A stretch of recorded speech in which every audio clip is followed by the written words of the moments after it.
मशरक़ वस्ती की लगी आग पाकिस्तान पहुंचने लगी है और पाकिस्तान में इस वक्त शदीद पेट्रोलियम क्राइसिस है। पाकिस्तान में नहीं, पूरी दुनिया में इस वक्त शदीद पेट्रोलियम क्राइसिस है। ईरान ने स्ट्रेट ऑफ हॉर्मुज़ को बंद करने के बाद क्या मूव अपनाई है और पाकिस्तान क्या इस बहरान से निकल सकता है, आइए जानते हैं आज की इस वीडियो में। मैं हूं खावर बुखारी और आप देख रहे हैं एक देश। नाज़रीन, पाकिस्तान में इस वक्त शदीद पेट्रोलियम क्राइसिस है। इसकी वजह यह है कि ईरान ने जो स्ट्रेट ऑफ हॉर्मुज़ है, अपनाए हरम, उसे बंद कर दिया है। ईरान और ओमान मुश्तरका तौर पर ये जगह शेयर करते हैं और इस जो स्ट्रेट ऑफ हॉर्मुज़ है, अपनाए हरम, यहाँ से पूरी दुनिया के तेल का निज़ाम चलता है। ईरान ने आयतुल्लाह सईद अली ख़ामनेई की शहादत के बाद उस रास्ते को बंद कर दिया था। अब पाकिस्तान समेत पूरी दुनिया में पेट्रोलियम क्राइसिस है, लेकिन पाकिस्तान के अंदर मसनूई तौर पर बाज़ ज़ख़ीरा अंदोज़ इस क्राइसिस को बढ़ा रहे हैं और अब हुकूमत ने उनके ख़िलाफ़ क्रैक डाउन करने का इंदिया दे दिया है और हुकूमत ने यह वार्निंग दी है कि जो लोग भी वायलेट करेंगे उनके ख़िलाफ़ सख्त से सख्त कार्रवाई की जाएगी। हुकूमत का क्या प्लान है? प्राइम मिनिस्टर ऑफ पाकिस्तान मियां मोहम्मद शहबाज शरीफ ने क्या प्लान दिया है, आइए जानते हैं। हुकूमत की जानिब से ये नोटिफिकेशन जारी किया गया है कि कोई भी जो पेट्रोल पंप है, अगर वो किसी भी मसनूई आर्टिफिशियल जो है फ्यूल क्राइसिस को जन्म देता है या फ्यूल के हवाले से प्राइसेस को बढ़ाता है या फिर शॉर्टेज होती है कोई फ्यूल की, तो उसके खिलाफ कार्रवाई की जाएगी और उसके लाइसेंस को भी कैंसिल किया जाएगा। रीजनल टेंशन्स को मद्देनज़र रखते हुए पेट्रोलियम मसनूआत के हवाले से मीटिंग की गई और उस मीटिंग के अंदर तमाम तर जो ज़ख़ीरा अंदोज़ हैं उनके ख़िलाफ़ क्रैकडाउन करने का कहा गया। साथ ही साथ सप्लाई और डिमांड को भी देखा गया कि सप्लाई कितनी है और डिमांड कितनी है।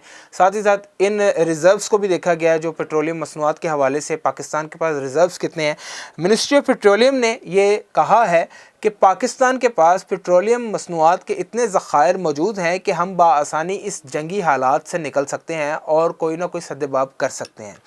पाकिस्तान के पास वो रिज़र्व्स मौजूद हैं। कहा यह जा रहा है कि 26 से 27 दिन के रिज़र्व्स पाकिस्तान के पास मौजूद हैं और अब एहतियाती तदाबीर भी करना शुरू कर दी हैं हुकूमत ने। मिसाल के तौर पे तमाम तो स्कूल्स कॉलेजेस को वर्चुअल क्लासेस की तरफ पलटा दिया गया है और कहा यह जा रहा है कि कोविड-19 में जो फर्स्ट वेव थी, जो एहतियाती तदाबीर उसमें की थी, अब वही सारी एहतियाती तदाबीर हम करेंगे। यानी कि वर्क फ्रॉम होम का कहा गया है। वर्क फ्रॉम होम्स के साथ साथ जो स्कूल्स के अंदर क्लासेस हैं उनको भी वर्चुअल किया गया है। मिनिस्ट्री ऑफ पेट्रोलियम का ये कहना है कि उनके पास इतने ज़ख़ायर मौजूद हैं कि अगर एहतियाती तदाबीर की जाएँ तो इन जंगी मामलात से गुजरा जा सकता है और नेशनल डिमांड भी मीट की जा सकती है। यानी कि जो डिमांड है हमारी कौम की, उसे मीट किया जा सकता है अगर ज़ख़ीरा अंदोज़ी ना की जाए तो। इसी के साथ साथ हुकूमत की जानिब से रियल टाइम मॉनिटरिंग की जाएगी, यानी कि जितने भी पेट्रोल पंप्स हैं उनकी मॉनिटरिंग की जाएगी। अगर कोई